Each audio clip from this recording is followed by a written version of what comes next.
Here at the Center for Nanophase Material Sciences, we're using nanotechnology to study how we control chemical reactions on catalysts. We were actually studying how to take carbon dioxide and convert it to what we thought was going to be methanol. It turned out to be ethanol, which was very scientifically interesting, and it was unexpected because we didn't think the catalyst we're working with would do the entire reaction on its own.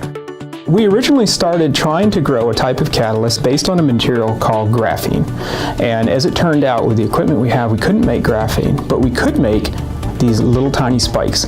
So these little spikes are actually like tiny lightning rods, and so they actually taper down to a tip that's just a few atoms thick. And what that does is it concentrates the electric field right there at the tip and creates a very high electric field that you wouldn't get on a normal flat catalyst. One of the nice things about this catalyst is it actually has a yield of around 63–65%. We've measured as high as 70% depending on the sample, which means that of all the carbon dioxide and all of the electricity that's going into it, you don't waste much of it. The majority of it ends up actually converted to ethanol.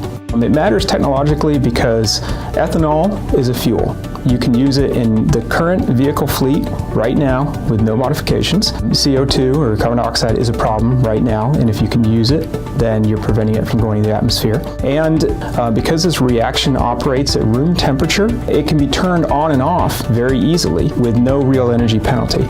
And so we see this as a way that you could store extra electricity from the grid. Typically, the grid is destabilized by variable sources like solar and wind.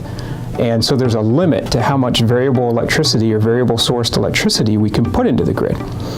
If we could have a variable load that can be turned on and off at will, then it gives us a way of actually sucking that electricity up and using it.